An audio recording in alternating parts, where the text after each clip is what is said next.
The Appalachian Mountains are a place of beauty and shadow. Beneath the rolling ridges and endless forests, you'll find stories so deeply buried in isolation that they feel almost unreal.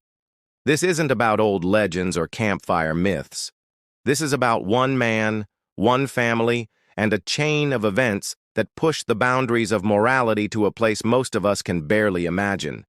It begins in the remote backwoods of McDowell County, West Virginia. A cabin at the end of a forgotten trail, winters so harsh that for months no one from the outside world would set foot there. And in that silence, away from every watchful eye, an unspeakable relationship took root between a father and his own son. What happened in that cabin would scar generations, not with a single tragedy, but with a cycle that seemed impossible to break. If stories like this keep you hooked, don't just scroll past. Hit that like button, subscribe for more real-life accounts buried in America's darkest corners, and share this with someone who loves uncovering the truths that others try to hide. The Appalachian Mountains stretch like a spine of ancient stone, their valleys deep and forests dense. In 1923, McDowell County, West Virginia, was home to one of the most remote cabins in the region. This cabin belonged to the Hollister men. Jeremiah Hollister, a tall, bony patriarch with a thick beard and cold blue eyes, lived there with his only son, Marcus. Harsh winters sealed them off for months at a time. Marcus's other father, Samuel, had died during a brutal childbirth that claimed both him and the newborn boy. Since then, Jeremiah raised Marcus alone, isolated from any other human contact for long stretches. The nearest neighbors were nearly 10 kilometers away, and visits were rare. The town's pastor, Reverend Thomas Bennett, visited once a year in summer, finding Marcus increasingly withdrawn, avoiding eye contact, arms crossed tight across his chest. Jeremiah had always been a strange man. Even before Samuel's death, he avoided town, sending Samuel to buy supplies while he stayed hidden in the hills, suspicious of strangers and fiercely protective of his son. Locals noticed an unusual dynamic between father and son. When they appeared in town together, Marcus followed one step behind, silent, responding in short, clipped words when anyone tried to draw him into conversation. The winter of 1937 hit the mountains with unusual severity. By spring, townsfolk realized Marcus hadn't been seen in months. Rumors began when Jeremiah arrived in the store buying baby clothes, saying only, "My son's expecting." No one in town had ever seen Marcus with another man. No suitors had traveled the impassable road to their cabin. Whispers began, some too dark for even the most gossip-hungry tongues to say aloud. When June storms battered the mountains, Dr. William Foster was called to the Hollister cabin. Marcus was in labor, complications forcing Jeremiah to seek help, despite his hatred of outsiders. What Foster found disturbed him deeply. Marcus delivered a boy with clear signs of close consanguinity, fused fingers, a malformed jaw, and a weak heart. The child survived only 3 days. Jeremiah's grief was sharper than that of any typical grandfather. The doctor later wrote in his journal, "He held the boy as though it were his own son, not grandson.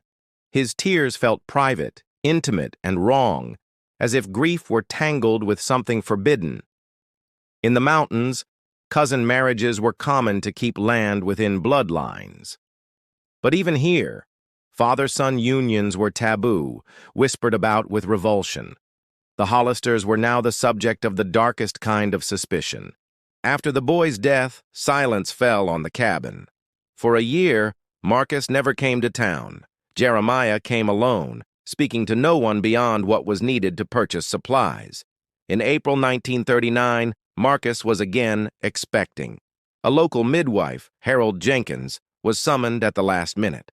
The child was born with severe deformities, mismatched eyes and an oversized head, signs of hydrocephalus. Jenkins told Jeremiah bluntly that the boy likely wouldn't survive the winter, but the child, named Elijah, defied the odds, living 5 years. He never spoke more than a few words and struggled to walk. Over the years, Marcus bore two more sons. One had mild deformities but limited mental capacity. Another was stillborn in 1944, buried in the family cemetery behind the cabin.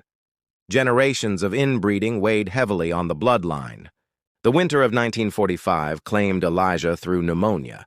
At his small burial, Marcus, visibly worn and weary, stood with his surviving son.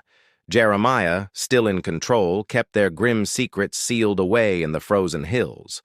But those secrets, like the graves behind the cabin, would not remain buried forever. In the stillness of the mountains, shadows were lengthening, and the truth would soon find a way to break through. The winter of 1946 swept across the Appalachians with a cruel, unrelenting force. Snow buried the trails, freezing rivers solid and cutting the Hollister cabin off from the outside world for nearly half the year. Inside, Jeremiah maintained his iron grip over Marcus. The cabin's single room was cramped with their meager possessions, the fire always burning low to save wood, and silence pressing in heavier than the cold air outside. By spring, whispers had already begun drifting through the small mountain community. Jeremiah appeared in town alone, buying clothing for an infant. He offered no explanation, no names, just a curt nod when questioned. No one had seen Marcus for months. The townsfolk, hardened by their own struggles, still sensed something unnatural about the situation. Some glanced away when Jeremiah passed. Others muttered behind his back, suspicion sharpening their tone. In June, word spread that Marcus had delivered another son. This child, named Nathaniel, seemed healthier than the others before him, though the resemblance between him and Jeremiah was impossible to miss for anyone who looked closely. Clement Parker, the store clerk, recalled years later how Jeremiah beamed with a pride that felt off. "He held that boy like a father, not a grandfather," Parker said. "It made the hair on my neck stand." Nathaniel's early months brought a rare flicker of warmth to the cabin, but even in that joy, Marcus remained withdrawn, avoiding the eyes of neighbors when Jeremiah brought him into town for supplies. By 1948, Marcus was expecting again. That winter's storms were some of the worst in memory, snapping pine trees and collapsing old barns. For the Hollisters, it was another season of isolation and secrets. When the child was born in early spring, the signs of their bloodline's damage were unmistakable. The boy's hands were fused, his spine slightly curved. Jeremiah dismissed concerns, insisting he was as strong as any Hollister. But strength couldn't mask the truth forever. The inbreeding had left its mark too many times, and while most mountain folk kept their gossip to themselves, the Hollisters had become a story passed in low voices. One evening in the summer of 1949, Jeremiah sat outside the cabin, smoking his pipe as Marcus rocked the boy in a wooden chair. The mountains loomed, silent witnesses to their unspoken sins. It was in that moment, Marcus later told a confidant, that he began to imagine life without Jeremiah, a dangerous thought in a place where survival often depended on loyalty to blood, no matter the cost. Jeremiah sensed the change. His rules grew stricter, his presence more watchful. Trips to town became less frequent, and he rarely allowed Marcus out of his sight, fearing what independence might awaken in him. In December 1950, a blizzard sealed the cabin for nearly 2 weeks. During that time, Marcus's youngest boy grew ill, coughing through the nights, his breaths rattling. Jeremiah refused to seek help, insisting he'd pull through. The boy didn't. Jeremiah buried him in the frozen ground behind the cabin, his breath misting in the air as he worked the shovel through the icy soil, saying nothing to Marcus as he covered the grave. When the snow thawed in spring, Jeremiah went to town for supplies. But those who saw him swore he seemed thinner, his beard more unkempt, his eyes carrying something they couldn't quite name, maybe fear. In the mountains, fear spreads slower than gossip, but it runs deeper. And for the Hollisters, that winter had shifted something unseen, setting in motion events that would finally bring their long-kept darkness into the open. The summer of 1951 brought a humid, heavy heat to the Appalachians, thick enough to cling to the skin. In the Hollister cabin, the air was tense, carrying an unspoken dread neither Jeremiah nor Marcus would voice. By late June, Marcus was once again in labor. Jeremiah had avoided seeking outside help for as long as possible, but the situation grew dangerous. Reluctantly, he sent word for Dr. William Foster, the region's only physician. Foster arrived at the cabin near dusk, rain drumming the tin roof. Inside, the dim light flickered across the cramped space. Marcus lay pale on a rough bed, sweat glistening on his forehead, breathing ragged. The birth was long and brutal. When the infant emerged, Foster's trained eye caught the signs immediately.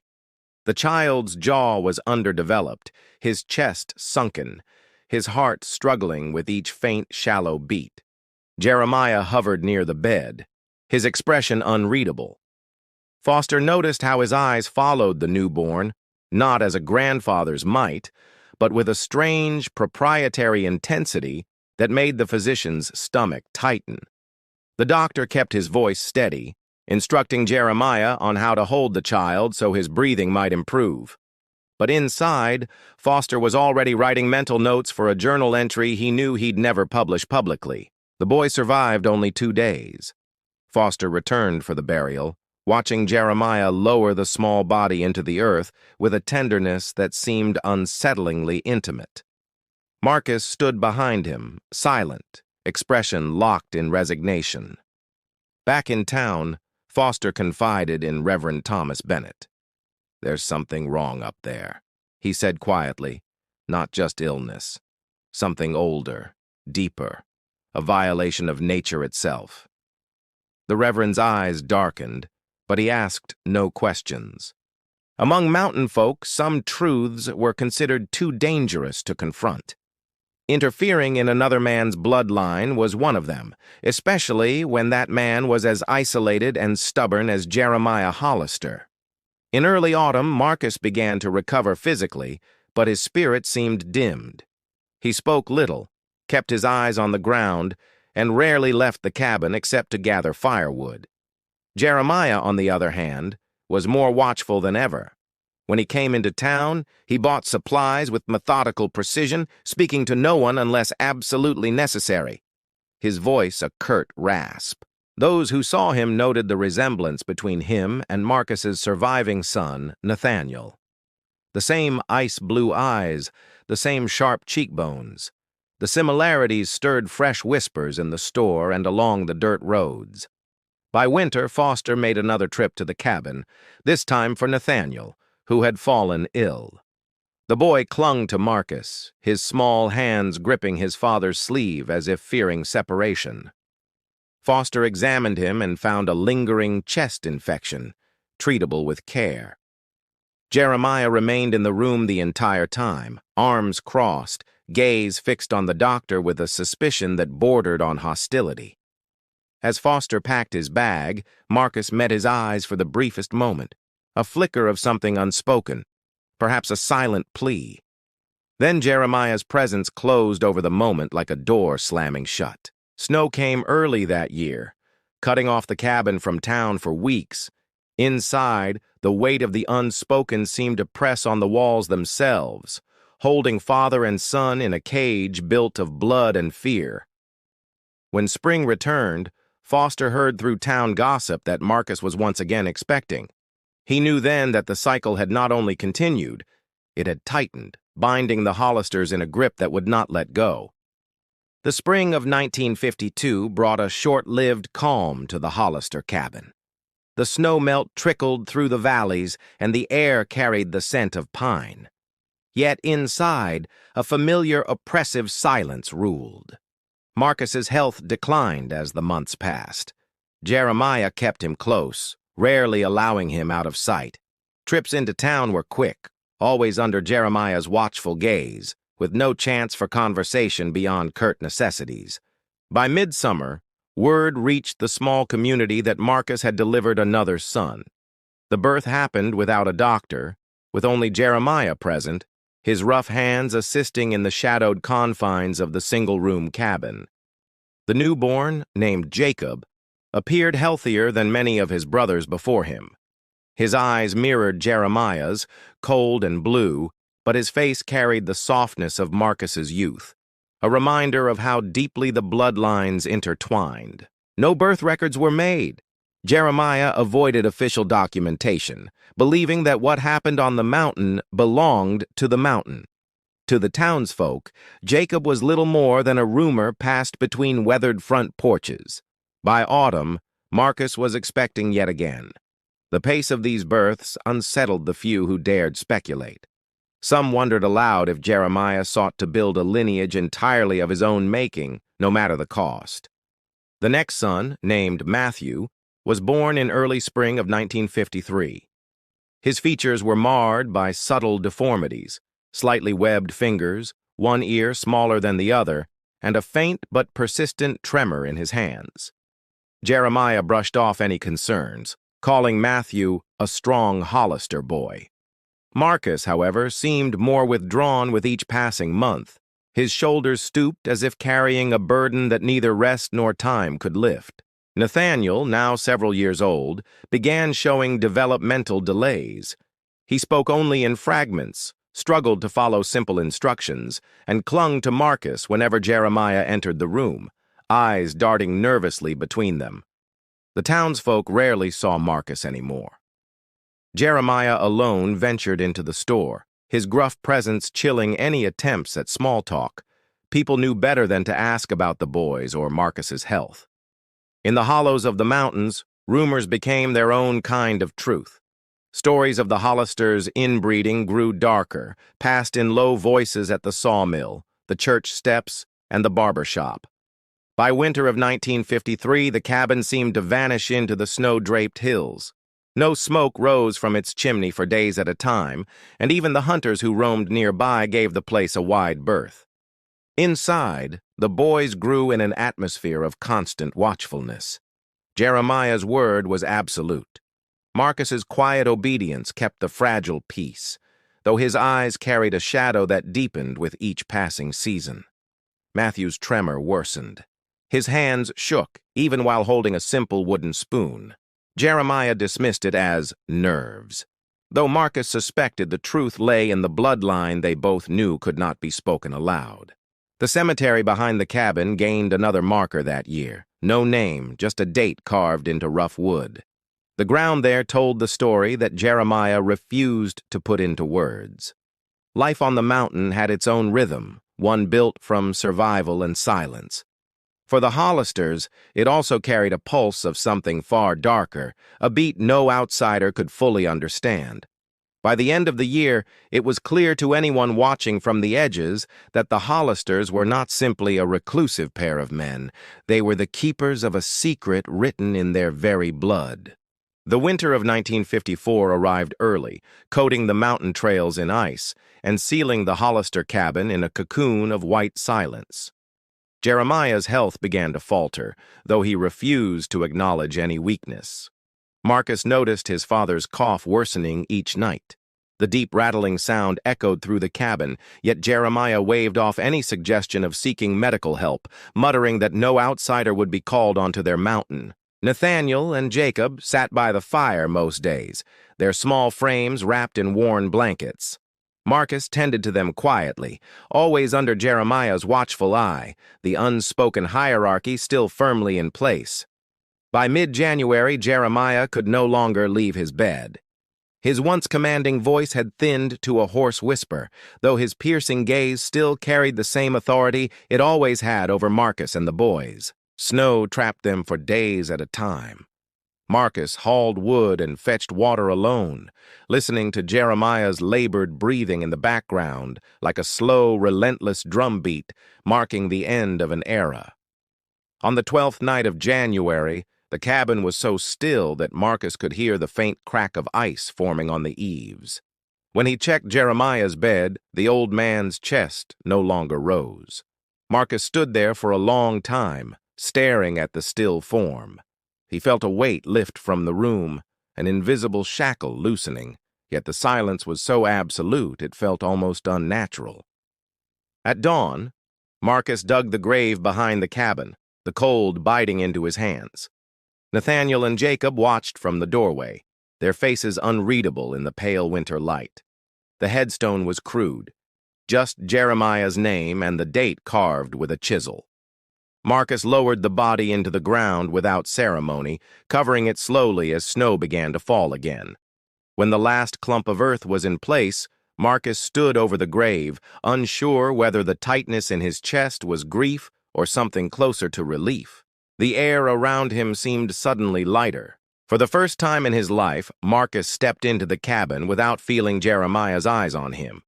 The silence was still heavy, but it was his to fill, not imposed by another man's will.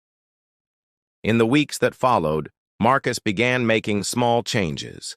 He stacked the woodpile higher, repaired the leaking roof, and even walked with the boys to the edge of the trail leading down toward town. Nathaniel, shy but curious, asked if they could go further. Marcus hesitated, then nodded, leading them past the point Jeremiah had always insisted was the boundary. It felt like stepping into a world he had only imagined. In town, the sight of Marcus without Jeremiah drew quiet stares. He spoke politely to the store clerk, bought extra supplies, and even lingered long enough to exchange a few words with Reverend Bennett. Back at the cabin, the boys noticed the difference. Marcus laughed more often, even if the sound felt strange in his own mouth. The weight of Jeremiah's control had been replaced by something tentative, possibility. Still, at night, when the wind pressed against the cabin walls, Marcus sometimes thought he heard Jeremiah's voice, a phantom presence, reminding him that freedom came with the burden of what had been done. Spring melted the snow, and the grave behind the cabin settled into the earth. Life moved forward in small, uneven steps, the shadow of the patriarch lingering even as the mountains seemed to breathe easier. For the first time, the Hollister cabin stood under new rule. But the past was not so easily buried, and Marcus knew the mountains still held more secrets than any grave could contain. The summer of 1954 brought long days and warm nights to the Appalachian slopes. Marcus began venturing into town more often, not just for supplies, but for the simple act of walking among other men. One afternoon, he met Jacob Wheeler, a carpenter new to the area. Wheeler, a widower with no surviving sons, had come to the mountains seeking quiet work away from the noise of the cities. They spoke briefly outside the general store, Marcus cautious but polite. Over the next few weeks, their conversations grew longer, often ending with Wheeler offering help repairing the cabin's roof or mending the broken fence. Wheeler was unlike any man Marcus had known. He didn't press for details, didn't pry into the past. His manner was steady, his words measured, a calmness that made Marcus's guardedness loosen. By autumn, Wheeler visited the cabin occasionally, bringing tools and small gifts for Nathaniel and Jacob. The boys warmed to him quickly, sensing the difference in his presence compared to Jeremiah's rigid dominance. Yet whispers in town were never far behind. One Sunday after church, Clement Parker pulled Wheeler aside, lowering his voice. "You know those boys' father is the same man who raised Marcus, right?" The insinuation landed like a hammer. Wheeler drove the back roads for hours, turning the truth over in his mind until the mountains seemed to close in. Finally, he steered toward the Hollister cabin. Marcus was sitting on the porch, whittling a piece of pine. He looked up as Wheeler approached, reading the shift in his expression before a word was spoken. "You found out," Marcus said quietly. Wheeler nodded, unsure where to begin. Marcus set the knife aside and motioned for him to sit. The air between them felt heavy, charged with years of silence pressing toward the edge of release. Under a clear night sky, Marcus began his story. He spoke of Jeremiah's control after Samuel's death, the first time the unthinkable happened, and the years that followed, years marked by fear, shame, and the weight of blood. He told of trying to run away at 14, being dragged back and chained to the bed for weeks. Of the births, the graves behind the cabin, and the deformities he could never protect his sons from. "I loved them," Marcus said, voice unsteady. "No matter how they came into this world, they were mine. I wanted to give them something better, but Jeremiah, he never allowed it." Wheeler listened without interruption, his jaw tight. When Marcus fell silent, Wheeler asked the question that had been burning since he arrived. "How did Jeremiah die?" Marcus stared at the stars for a long moment. "The winter was harsh. He got sick. Wouldn't go down to town. One morning he just didn't wake up." His tone held the faintest trace of hesitation. Whether Jeremiah had died of illness or something unspoken, Wheeler didn't press. He reached across the porch and placed a hand on Marcus's arm, a gesture of understanding more than pity. Nathaniel stepped out into the doorway, eyes reflecting the starlight. "Pa?" he asked softly. Marcus smiled faintly and told him to head back inside, promising they would finish their talk in the morning. When the boy was gone, Marcus spoke again, his voice low. "Sometimes I look at them and see him staring back. Then they smile or laugh, and I remember, they are not him. They are themselves." For the first time in years, Marcus felt as though his words had been heard without judgment. The mountain air was cool, and the sky above seemed impossibly wide, as if it could hold even the darkest truths. By 1959, Nathaniel had reached the age when questions began to surface. He was 13, the same age Marcus had been when Jeremiah's control had first solidified into something far darker than discipline. Life on the mountain had grown calmer since Wheeler's arrival. The carpenter had become a steady presence, helping with repairs, chopping wood, and sharing quiet meals with Marcus and the boys. Yet the past still lingered. One rainy afternoon, Nathaniel was exploring the attic when he discovered a small wooden box tucked beneath a stack of quilts. Inside was an old journal, its leather cover worn and cracked from years of handling. Flipping through the yellowed pages, Nathaniel began reading Marcus's handwriting, entries that described events in unflinching detail. The years under Jeremiah, the births, the graves, the deformities, and the truth of their bloodline.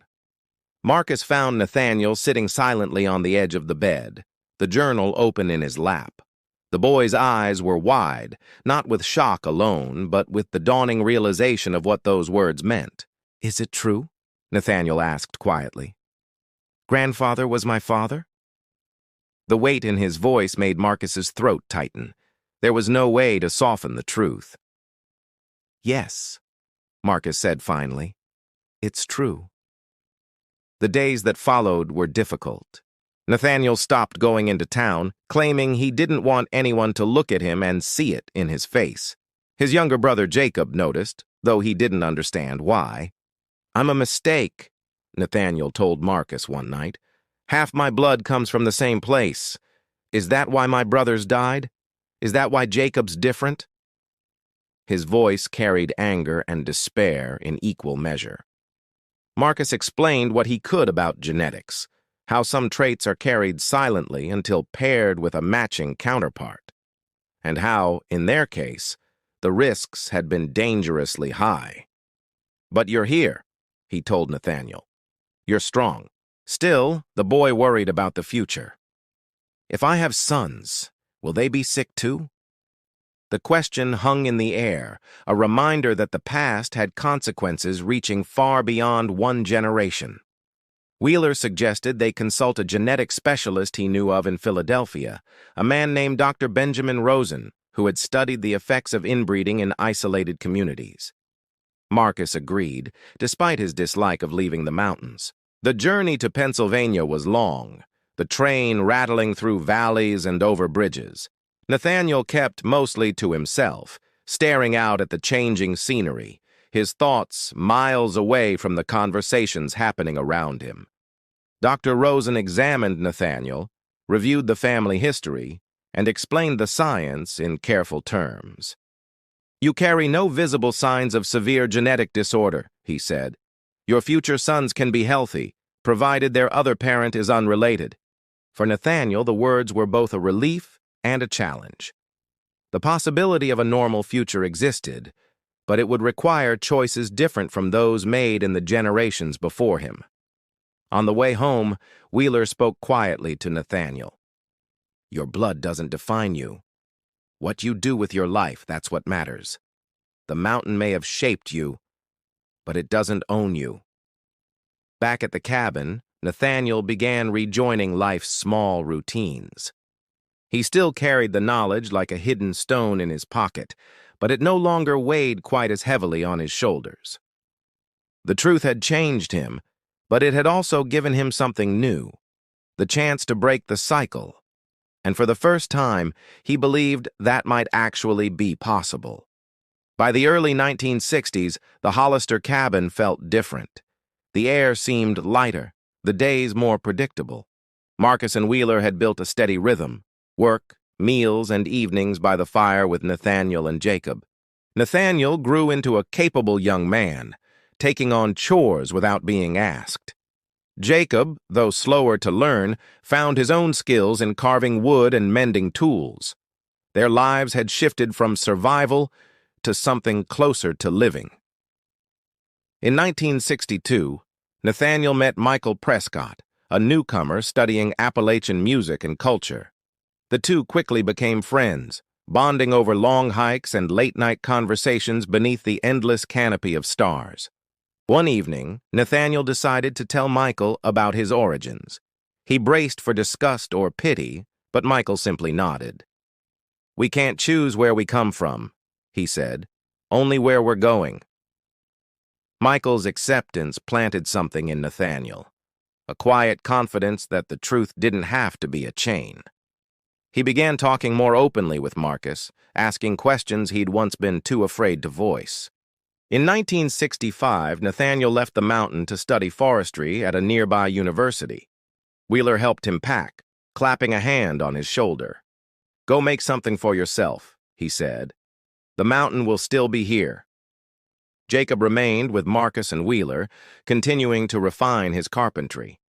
His work grew respected in town, each piece carrying a precision that spoke of patience and care learned far from the world's rush. Over the years, Nathaniel returned for visits, each time noticing how the cabin had changed.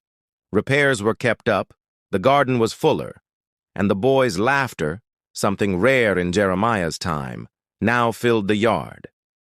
In 1970, Jacob passed away quietly in his sleep at the age of 29, his heart giving out without warning. Marcus buried him beside the others, the ground behind the cabin now holding decades of unspoken history. Nathaniel returned for the burial, standing with Marcus by the grave. "They'll never know, will they?" he asked softly, meaning any future children about the full truth of their lineage. Marcus shook his head.